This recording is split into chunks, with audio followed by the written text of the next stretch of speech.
What's up, it's Cinema Shogun here, and if any of you all watching this video don't know what a 15-minute city is, then I suggest you do your research and you find out what it is. And after you find out what it is, I suggest you do a little more digging and a little more research to find out the real reason why they want to implement these 15-minute cities. Now, just to give you a little bit of a backstory, I don't want to go too deep in depth, but this is a concept that has gained popularity overseas. It's a concept to where, hey, everything you need and want will be within a 15-minute walk. Your job, the laundromat, the grocery store, the hospital, your cafes, all within a 15-minute walk. You will never have to go further than 15 minutes away to live your life ever again. That's the concept of a 15-minute city. And to some, it sounds reasonable. To some, it even sounds like, hey, this is ideal. This is convenient. And I understand why some people feel that way. But ladies and gentlemen, these 15-minute cities are not being implemented for your convenience. The government has never, ever, ever in the history of the world, any government, hasn't ever cared about your convenience. Never. And they aren't going to start now. You better believe that when they come up with these plans, there's always hidden agendas behind those plans. And those agendas never involve things that are actually good for you and me. Well, ladies and gentlemen, 15-minute cities are now coming to America. I reported to you all a couple of days ago that they now have plans to bring 15-minute cities to Florida. Florida, of all places.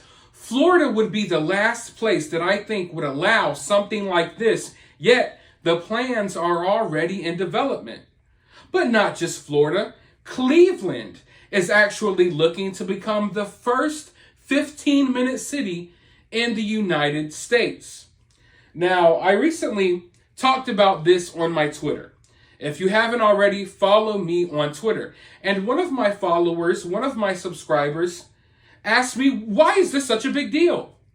I think this is convenient. I think this is great. I'm old. I don't get around much anymore. Having everything so close to me, this is awesome.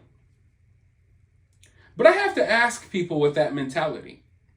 Even if you are older, even if a 15-minute city sounds ideal to you, do you think it's okay that for your convenience, let me put it like this. You've lived your life, right? You've experienced the various freedoms that we're allowed to have here in America. And now that you're older and you can't get around anymore, you think it's okay to take away those same basic freedoms from the next generation? You think that just because you're old and this is convenient for you, that it's okay to support things that will take away the freedoms of other people who haven't had their chance to live their lives yet? But that's what they're banking on. They're banking on people saying, hey, this is convenient.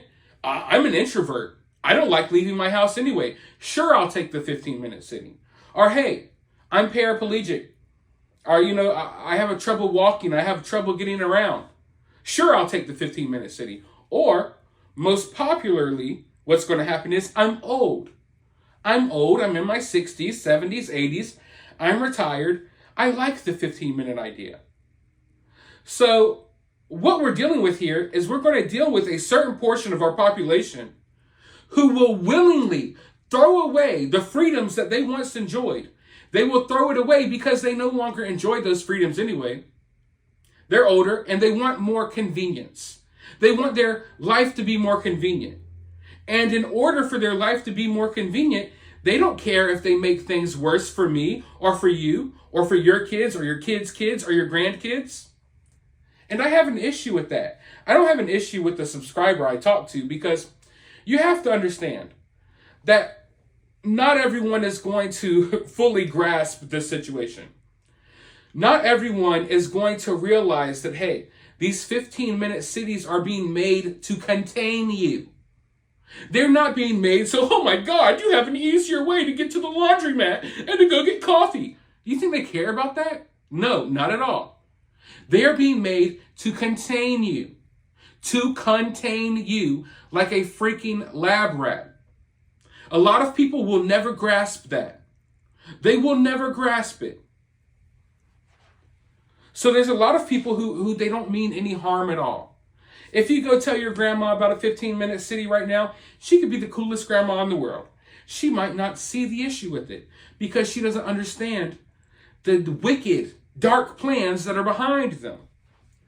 So what we're going to see is we're going to see a lot of older people, a lot of introverts, a lot of people who are just constantly live streaming and gaming and stuck to their computer screens. We're going to see them willingly hand over our freedoms for their convenience. I'm telling you all right now, it's coming. It is coming. The 15-minute city is coming to a city near you. And at the beginning, it may seem like something that's kind of cool. At the beginning, it may seem like, yeah, this is convenient. I like this. Until they implement their real plans. Until they implement their real plans. So the question I have for you all here today, if you are older, do you think that it's morally okay for you to sign away the freedoms of the next generations coming up behind you just because you're older now and you seek convenience? Do you think that's okay? Oh, this is convenient for me in my life, so screw everyone else that comes after me. Pull up the ladder after you. That's that mentality. And that mentality gets us into some pretty dark places in society. It always has, and it always will. Now, what if I were to tell you that the first step in implementing these 15-minute cities are the new bike lanes, the new bicycle lanes that have already arrived in a city and town near you?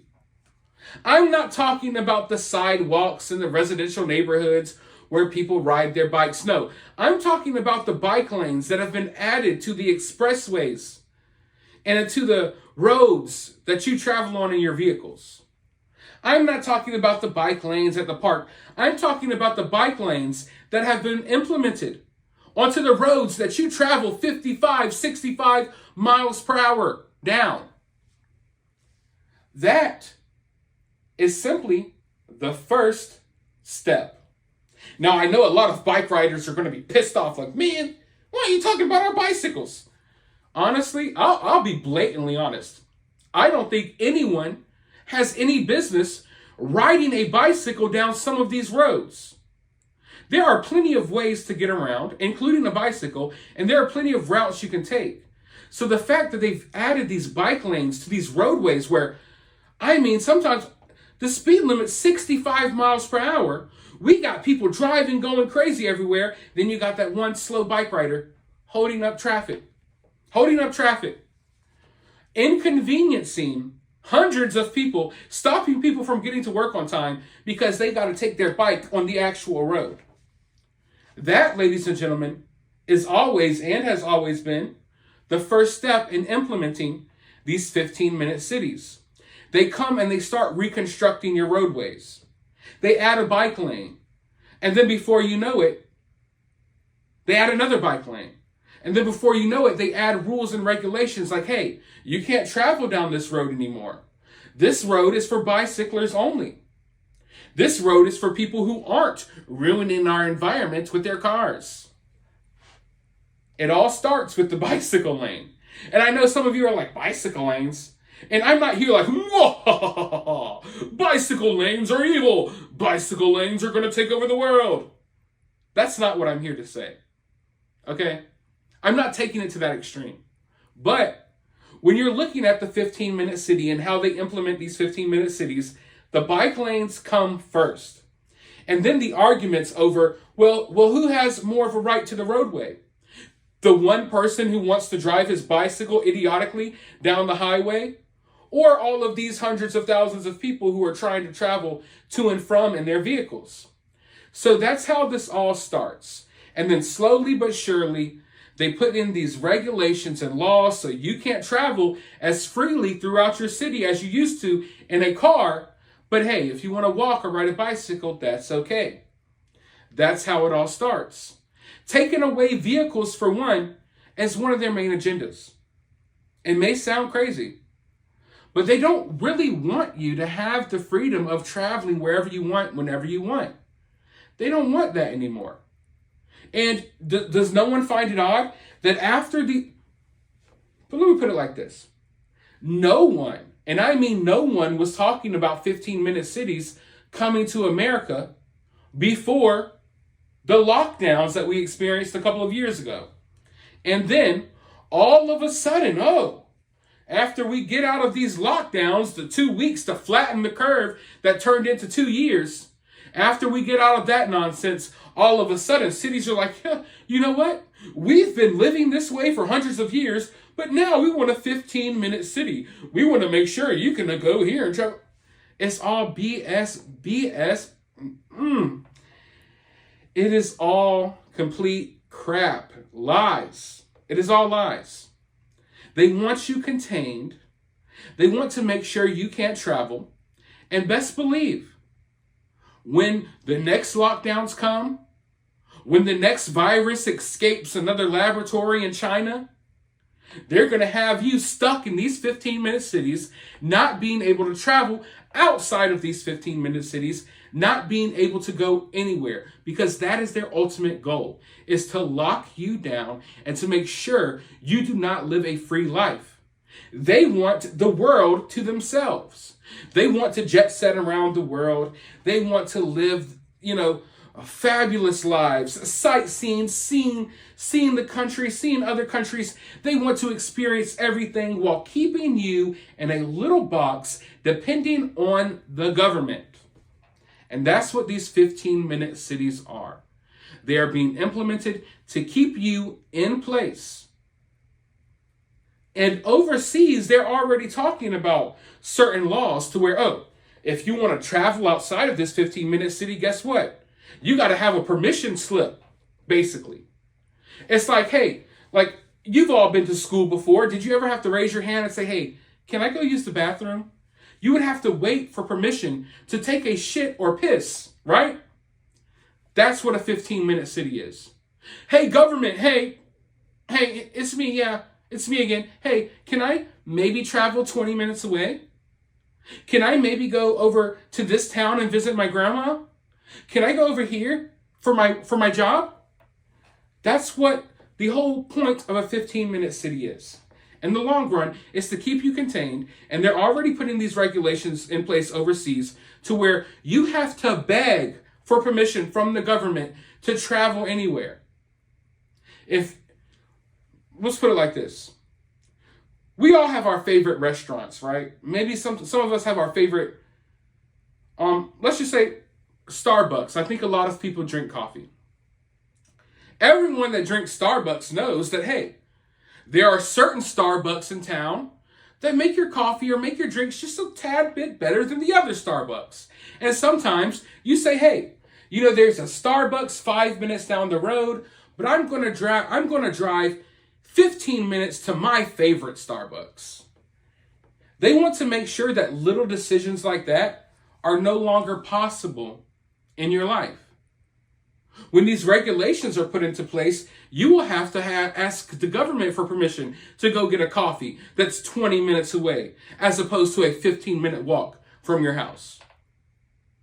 And then let's not sit here and pretend like everyone within this 15-minute city is going to be able to work within that 15-minute city. How many of people are going to have to travel for work? You will have to have travel for work permits. It is so utterly insane, the plans that they have. And the worst part about it all is that this stuff is not done in the dark. It's done in the light. If you all took the time, you could do the research and find all of this information. It is out there for you. And you know what I find funny? When you Google 15-minute cities, the majority of articles you'll see are the mainstream media calling people conspiracy theorists for having an issue with the 15-minute cities. What has the last few years shown you? It should have shown you that conspiracy theories are often true, and that the difference between a conspiracy theory and the truth is about 6 months. You know what I mean? Like, you hear a conspiracy theory, 6 months later you realize, hey, that wasn't a conspiracy theory at all. It was true and we were being lied to. Happens all the time. But one thing that I've noticed, and one thing that I think is a surefire way to figure out if a conspiracy is true or not, here's how you figure it out. There are a lot of conspiracy theories around there, right? Around our world, right? Floating around here everywhere.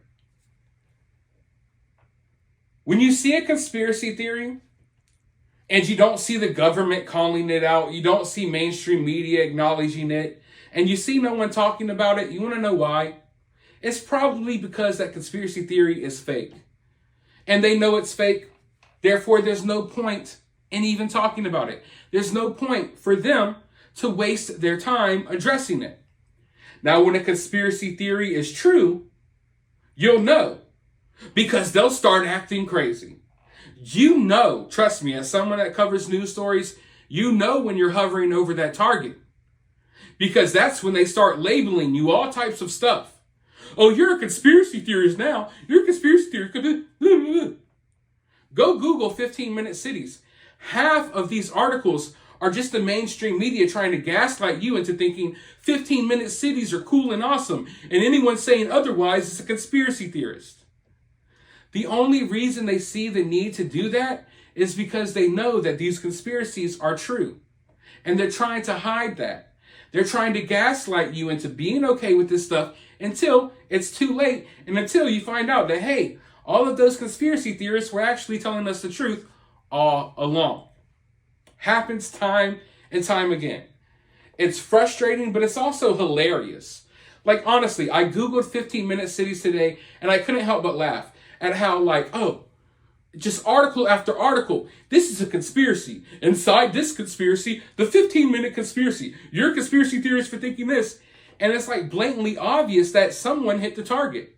That when we started focusing on these 15-minute cities, we hit the target and y'all started freaking out. Y'all know there is something to these theories, which is why you feel the need to address them in the first place, which is why you feel the need to label people certain things when they call this stuff out. When in reality, there are plenty of conspiracy theories that are fake floating around, and they never acknowledge it. They never say anything about it because they don't waste their time on fake stuff. They only waste their time disputing factual things. And that's what's happening here. So you can see that the mainstream media, just like with the beer bug that we went through, they are in full damage control. They are in full damage control, doing whatever they can to defend these 15-minute cities while telling you, you should accept it and you should like it. Meanwhile, Cleveland is on a fast track to becoming the first 15-minute city in America. And other cities will follow suit. And before you know it, you're going to start seeing barricades. Yeah, that's how it goes. They've already implemented some of them over in Europe. You're going to start seeing barricades in the road. So your car can't even travel down certain streets because they're blocking certain travel within these cities. It's all coming together. The plan has already been formed. They're already putting these plans into place. I don't care if you have a favorite politician that you think is going to fight back. They're not. One thing you will learn about politics, that a lot of it is just an illusion. You are provided an illusion that these political parties are fighting each other. You are provided with an illusion that there's one political party is pushing back on this while the other political party is pushing a certain agenda. The reality is all of these people, or most of these people, are on the same side. And this whole, oh, they're fighting each other and they're really against this and they're against that policy. It's all an illusion to keep you divided. It's to keep you divided. Most of these politicians, not all, there maybe are a couple that stand out, but the majority of them are all in this together. They can argue on Capitol Hill all day. They can send sneak disses to each other on Twitter. They're all in this together. They all have the same agenda. Don't be fooled by thinking, oh, this politician's going to save me and make sure this doesn't happen. A lot of people thought that about Ron DeSantis. Meanwhile, 15-minute cities are coming to Florida. So keep your eyes open. Keep your eyes peeled. Just understand that, there's nothing personally I can do about it. I've been talking about this for a while. I try to raise awareness about situations like this, but at the end of the day, often it falls on deaf ears. People will call me a conspiracy theorist. People will say this is a conspiracy video. And then 10 years from now, they'll be locked down in a 15-minute city wondering why and how we got there. But let me know your thoughts about this down in the comments below. While you're down there, hit that thumbs up button, hit that subscribe button, ring that notification bell. And I'll talk to you all in the next video.